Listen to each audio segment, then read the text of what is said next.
Hi everyone, welcome to my first official vlog. I thought I'd start something off interesting. We just came back from Disney World and we had a service dog with us. It's the first time we've ever traveled with my daughter's service dog, and just wanted to have some thoughts on the Disney experience and service dogs in general. I want to begin with the airports. At 100%, regardless of which airline you're flying, you need to call them first. All their websites have a special phone number for anybody with a disability. You simply contact them, you let them know who the traveler is, the fact that you have a service dog, and you'll have zero issues with having your service dog on the plane. It speeds things up also. We found at the airports when we called, we were told we had to stand in a queue to alert them that the service dog was there. And in both queues, we were told to get out of the queue and to go straight to the gate. We had already called, and therefore there was no need to stand in a second line after you checked your bags. So that's huge. That will absolutely save you time.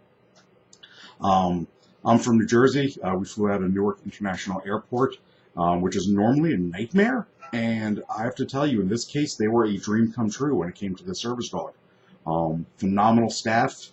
Everybody knew what they were talking about.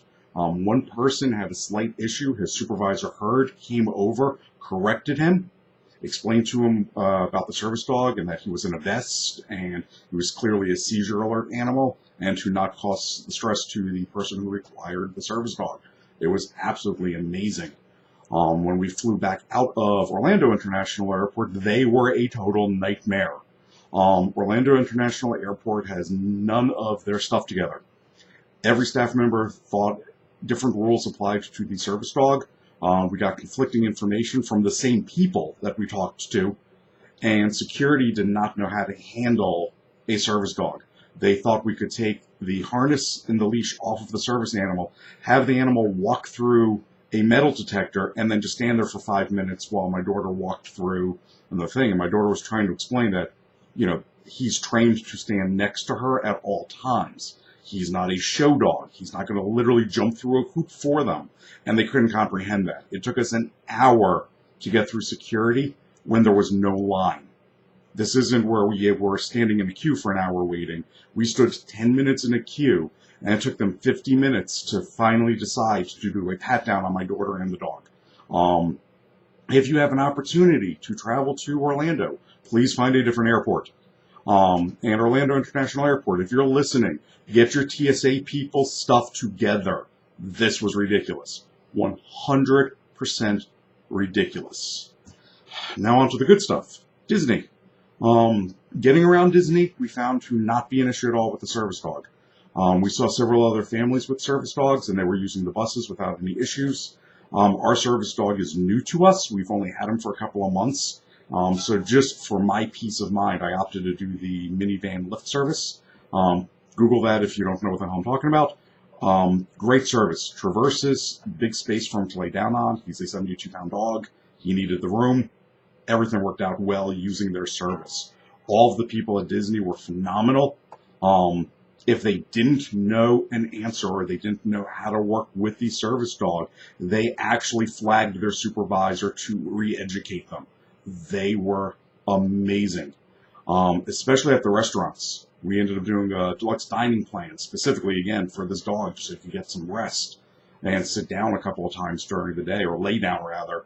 And every single restaurant, with the exception of one instance, we had one person who didn't understand that he was a large dog and we needed a slightly larger table. And the entire staff saw that and flagged our table, so they got to make a wide arc because his tail was sticking out from underneath the table.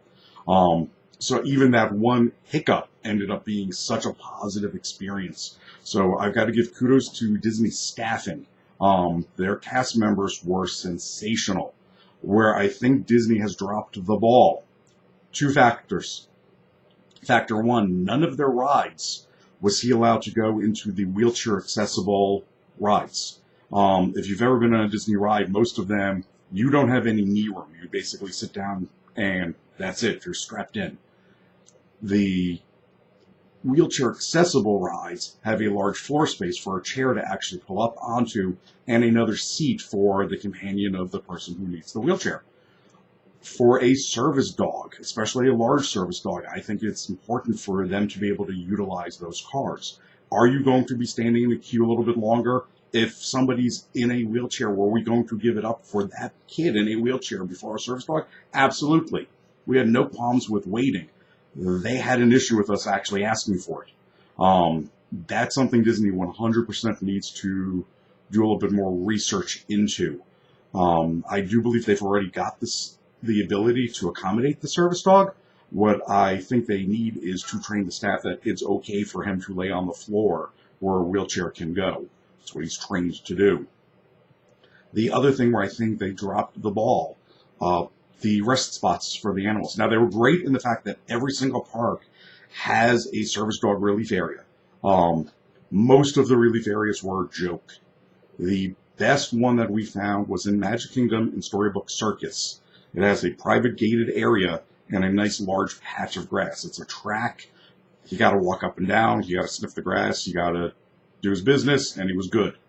The other areas, the mulch area that they put aside for the service dog, when he stood on them, his paws touched both ends at the same time. That's how tiny the area was. The service dog area in most locations were good enough for a Chihuahua. Again, he is a big dog. He is a Lab Shepherd Doberman mix. This was not a tiny animal.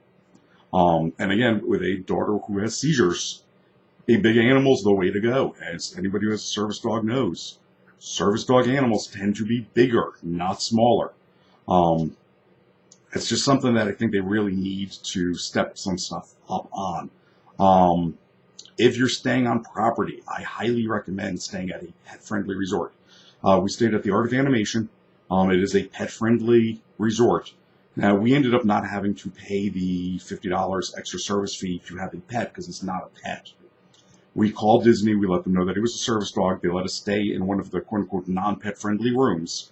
They flagged the room, so anybody who's allergic to dogs that's staying in the room afterwards will never know. They actually told me they're going to do a special cleaning of the room to remove any traces of pet hair from the rug. So you don't have to worry about that if you are allergic to dogs. But the service relief areas, the pet relief areas for the animals were enormous and beautiful and well manicured and well kept. And most importantly, there was a garbage can right there. Again, for anybody who has a pet or a service animal, you have to clean up after your animals. That's the other thing that I feel Disney dropped the ball on in the parks. There was no can for the garbage bag. Now, we got lucky in the sense that we didn't need the baggies when we were in the parks. We worked around his schedule. And as you all know, if you have a service dog, you pretty much know what their schedules are. So that didn't impact us as much, but I mean, it's a minor thing. Just put a garbage can there, and it's a better setup. But that was it. I mean, those were, in my opinion, the only negatives I could come up with, is that they didn't allow him to be in a wheelchair, and that could be a safety issue. I don't know. Disney may have opted to intentionally say it's not safe for an animal to lay in the same spot that the wheelchairs are in. That I don't know, but if that's the case, then the staff should be educated to inform us of that. And then a garbage can by the pet relief areas. I would highly recommend that Disney expand the relief areas. We had a unique situation, though, too. Our dog is huge, and again, we only had him for a couple of months. So we haven't finished his training of being able to go on command. I'm sure once that happens, we'll find the pet relief areas perfect. That's it. Those are my thoughts. If you actually watch this, I'd like to say thank you, because who the hell wants to listen to me babble endlessly? I know my wife and kids don't.